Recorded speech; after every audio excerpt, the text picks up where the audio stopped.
Guys, me and Shesa are going to discuss about this particular report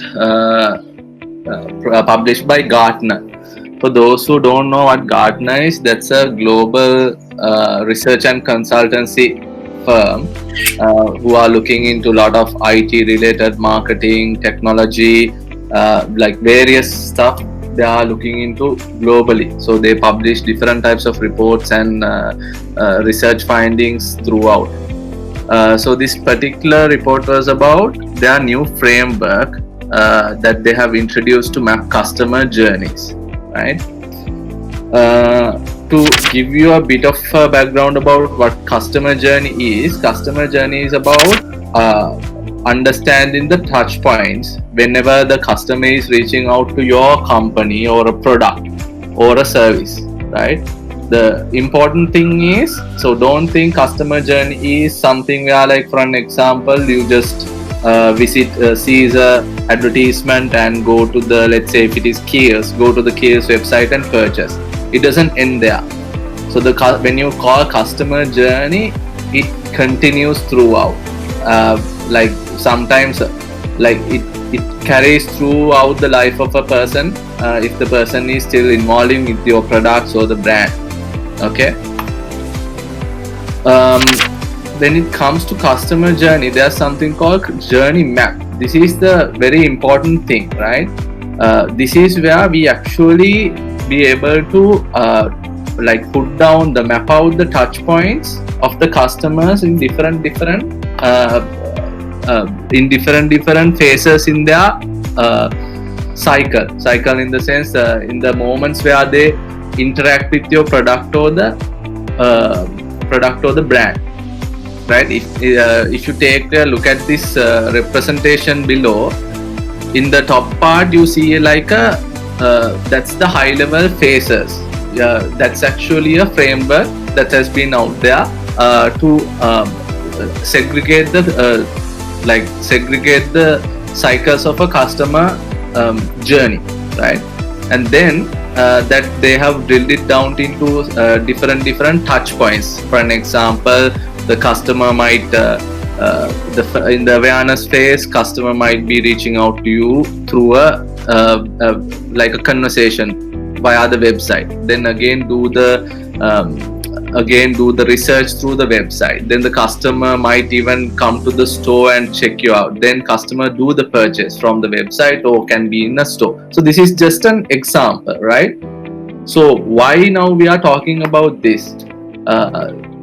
Gartner has, so there are so many frameworks out there, right, like that, different ones, and the Gartner has put out this new framework, right? The basis of this new framework, that they have actually based it on the word of mouth. When you say word of mouth, it's not just someone telling something to another person. It's basically a recommendation, right? This is where in our era we do a lot of sharing and stuff, right, using online and all. So that's again another recommendation. For an example, you see something that one of our colleagues has shared, a product or a brand, then we tend to consider that product, right, more than anything else, because we look for that credibility, or we look for that recommendation. This is why when we are developing a site, when we are doing a campaign, we actually try to put out a lot of customer testimonial or customer case studies out there. Even us, yeah, that's why like when it comes to infection, we are writing a lot of customer case studies, right? So to make it more credible, so that also falls under the whole broad categories of word of mouth, right? Then, so what is this new framework that Gartner has introduced? It's this. So they have broken it into three main phases: buy, own, and advocate.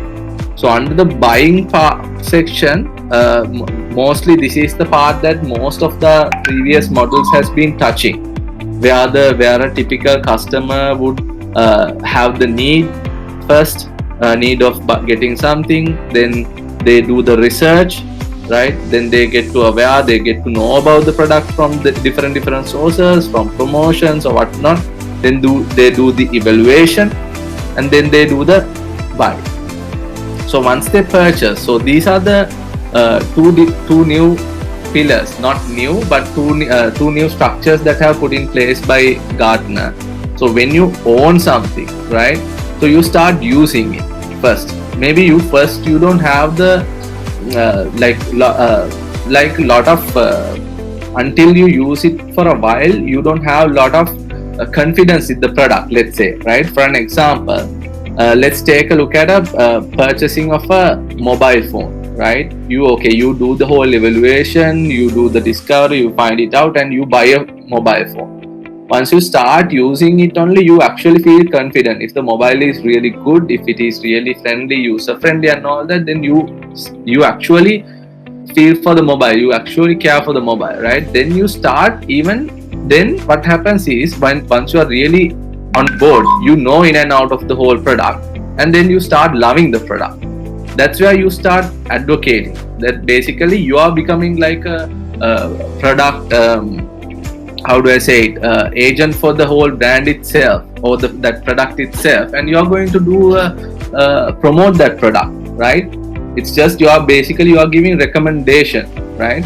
And then that's where even in online platforms, right, you go and you share. Let's say, for an example, if you're an iPhone user, you have like a very particular loyalty towards the brand, right? You share whatever you see on about iPhones, you share the photos taken in iPhones, you start using the hashtags like shot on iPhone and all that. You start rating the products. So that whole gamut comes in this phase. So that's the phase that Gartner is really harping on with this particular model, where they want to retain the customers and like increase the whole buyer journey, right? And then again this continues on a cycle for every customer, for every potential customer. This is a cycle that continues, right? So how are we going to use this now? Now you have a customer journey map, right? So the first thing that we do is, first we come up with a model for whatever every product or every brand. First thing that you need to do is you put yourself in the customer's shoe and come up with the journey map, right? How does a customer approach our product? What are they going to do? How are we going to create the awareness for them? How are they going to do the research about our product, right? What are the evaluations that they are going to do?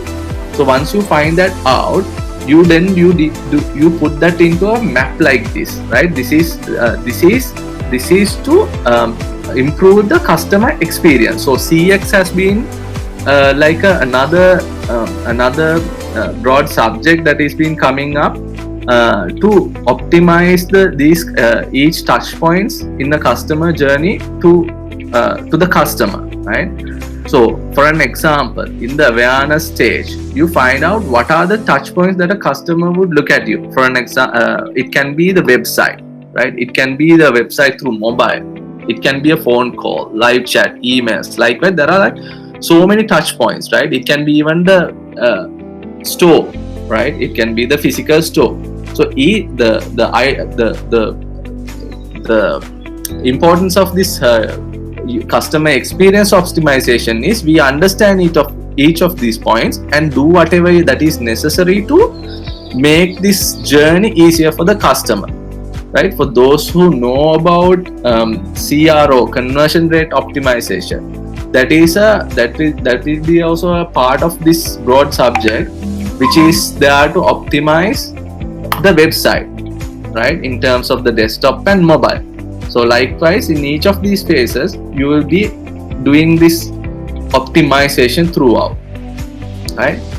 Just to tell you, so this is not something really new to us also, right? We are, especially for the AMs, we have been doing these kind of things a lot, right? Not to the end-to-end level, but whenever there was a need to different clients, different products, we have been doing. So this particular buyer journey map you see is done by Kavin a couple of weeks ago. We did for a potential customer. So where he mapped out the starting point of a where person, somebody clicks on the Facebook ad to what happens if that person goes to the website, what happens if that person doesn't click on that, what happens that person goes to a particular pages in the site, or what happened the person goes to a call center. So what we did was we mapped out each of these places, and we try to understand, and we try to bring in solutions to optimize the journey and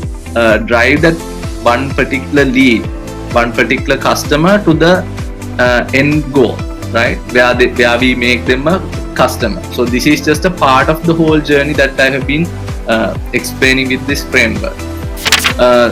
Something that I came across that explained this whole thing.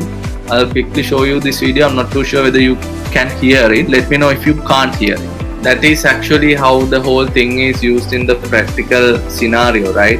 Where that person do the purchase. That before you do the purchase, the different touch points where she tries to do the research, and there were instances where she lost the whole train of thought, or lost the whole research she was doing. And then this actually connects back to the remarketing things that Dulare discussed also. That's where the whole remarketing kicks in, or the email campaigns kicks in, and bring that person, that user, back to the point that where they left off, right? And actually more helping them to do their research and push them through the whole buying circle first.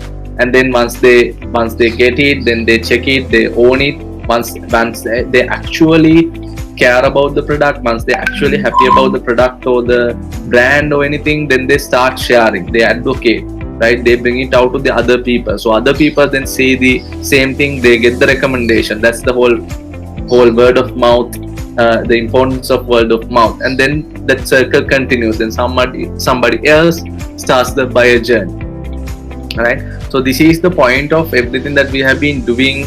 A lot of researchers, lot of data gathering, a lot of campaigns that we have been doing, lot of different types of pieces of content that the designers and everybody have been making, trying to implement the whole tracking and the solutions that we have been trying to, that Nilaksh and the team has been trying to implement, things like G Collider and everything. So they all comes back to this particular buyer journey, not particularly this Gartner report per se. That whole buyer journey concept, everything comes back together.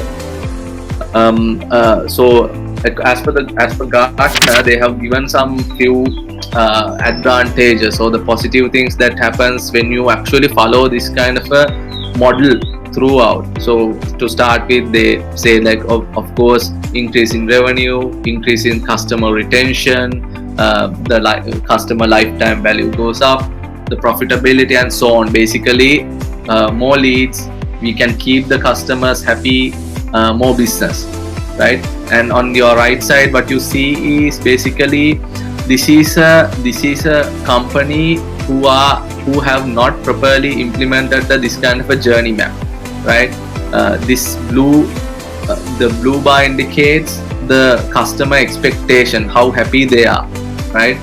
And in this middle one, it shows the customer, this whole journey map has been there, but they are not properly implemented the whole customer experience efforts.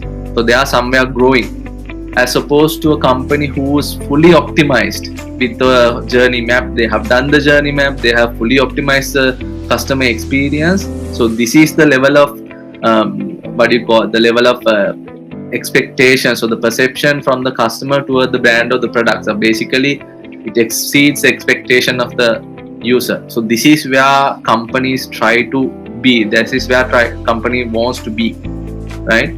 And so when you go deep into these three main categories in this whole customer journey, it again drills down to few sections. So for an example, the buy section, right? It starts with, as I mentioned to you earlier, it starts with the need. Somebody has to have a need to go for something.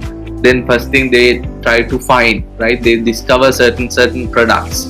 They get to aware through the ads, so through the other people, through the recommendation, they get to aware. Then they do the whole evaluation. This is where the whole calculators, the comparisons, and everything comes into play.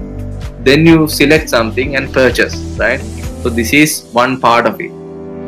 Cool. Any questions, guys? Because I'm going to hand it over to Shestri to go take you through the other two parts. If you want, you can shoot the questions at the end after both of us are done. So like Lahiru said, I'll be covering the next two sections. So I'll start with the second stage, which is after buy, which is on. So I compare this to a stage, speaking Abhi's language. Let's say you are flirting with someone, and that someone, begins to like you.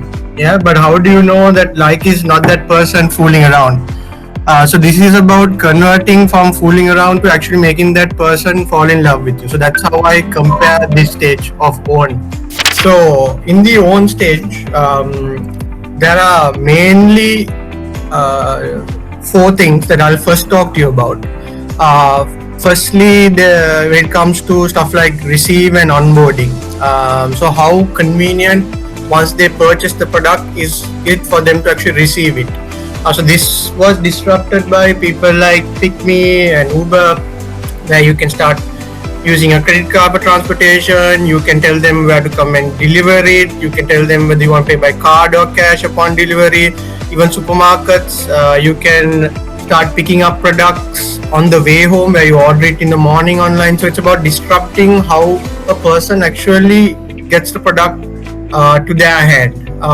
Onboarding is about the typical welcome message that you get, especially when it comes to using your mobile phone. When you buy a new mobile phone or new to Android or Apple, you get the first message coming to you, an email coming to you, welcoming you, and so on. And then usage, very popular again, especially in the sporting field. You'll often see people who buy a new shoe will go about and download the app as well, so that not only they have the shoe, they actually start working out, following various modules on how to get more effective, more better, train better, and so on. And overall, that's how you start deepening the connection with the product, where the customer starts deepening the connection with the product. So in summary, how you can really start improving on the own stages by helping people accomplish stuff more easily, from even getting the product down to their hands, helping them explore more easily, telling them, for example, user manual saying if you do this, you can easily do this. Then giving them guides to success, again referring back to the Nike app, saying that using your Nike shoe, if you work out 2 days, you can start losing 5 kilos. So it's giving a guide for your success, and then freeing up time, freeing up space, and so on. So these are some of the examples of how you can use various techniques to really drive the own stage amongst your customers. So on to the next slide. There are 2 sections I didn't cover earlier, which is love and deepen. So this is something very unusual. So you need to make the customer actually fall in love with your product, have a real emotional connection. So how do you do that? You get personal. So you guys have heard about how you need to, when you're sending an email, make sure you have his name on the top. Yeah, so those are very basic, but how can you go further? Can you, for example, back to a Nike app, can you make a custom exercise plan for that person based on his behavior and so on? Yeah, so that's about getting personal. And then one of the most interesting techniques that have been used is, once you segment the customer, you try to understand their common interest or their common enemy and create content around that. The example I have shown is the ice cream company Ben & Jerry's. So they are known for basically being advocates for various issues and social issues. Here it's one example where they have actually partnered with various environmental groups and walks, and they have actually branded their products so that they can relate to that segment group, and that segment group builds a strong relationship with the brand. And the one at the bottom, it's called Lego Ideas. So let's say you buy a Lego product, right? So you are really happy with it, but then you realize, hey, maybe Lego should come up with something like a samurai castle. So you can create a nomination in the Lego page saying that Samurai Code might be a cool option for you all to come up with next, and people can vote for it. and the highest voters will actually highest votes will actually have that product made by Lego. So it's really getting people who have interest really involved with the product. So this is the final stage. It's the advocate stage. So here, once you find that person, really backing your product, talking for the product, it's about in love terms. When you find that person that you love, you never let that person go. So it's the same in marketing terms for being a customer who's an advocate as well. Yeah. So in the next slide, so this shows where the stages of being an advocate, how a loyal customer, takes one step further and becomes an advocate for your product. So how does he do it? So that person should start rating your products, giving reviews about your products. One thing people mistake is, okay, this person has liked my product, or this person has shared my product, so that must be make that person an advocate.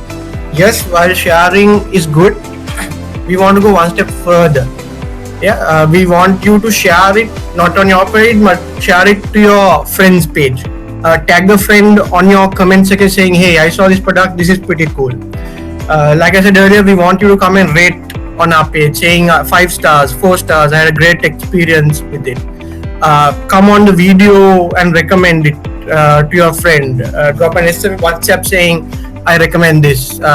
Right now it's happening very organically, especially for delivery of vegetables and all. People are recommending various shops that they have used and they trust, and they're recommending to their friends. And the last one, defend. So especially when a brand is having a lot of problems, you can count on these guys to come and defend your brand. So you don't have to spend marketing money on actually telling, hey, no, this never happened, these are lies. Your customers will actually come and speak on your behalf.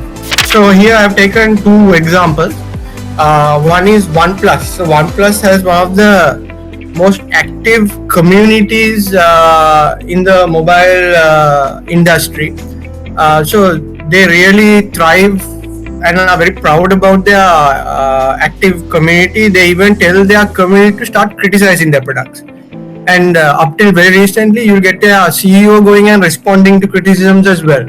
And they take those criticisms as actual feedback to improve their product. And they've actually done it with updates to their systems and rollouts and so on. So they really harbor a community and start talk to that community and use that community to advocate to other potential buyers as well. Xbox does it as well. Again, very strong community.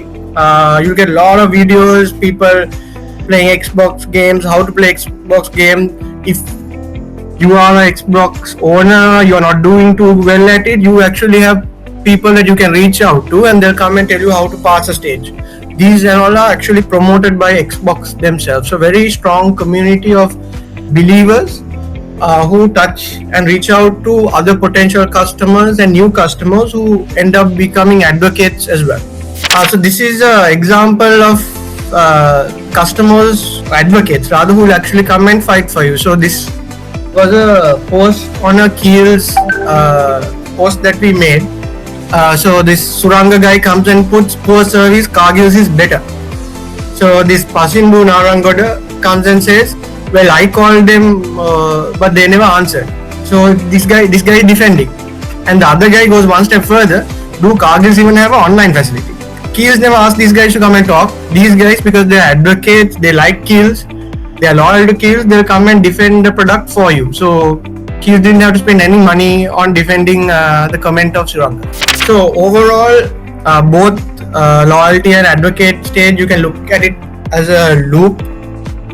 In terms of loyalty, the loop is basically how many relationships you make, how many people, how many customers you don't lose and keep on buying, and how many customers actually spend more money buying more of your products. So that's the loyalty loop. The advocacy, on the other hand, is about how many of your customers actually go and start promoting your product to other customers. Word of mouth, which Lahiru spoke about earlier. How many of them actually start endorsing your product, telling their friends, hey, you should go and try this, it's really good. So that's the advocacy loop side. So not only do they come to your site and buy, they actually get about 4 or 5 other people also to come and buy on your site. So one thing we need to remember is how do we measure?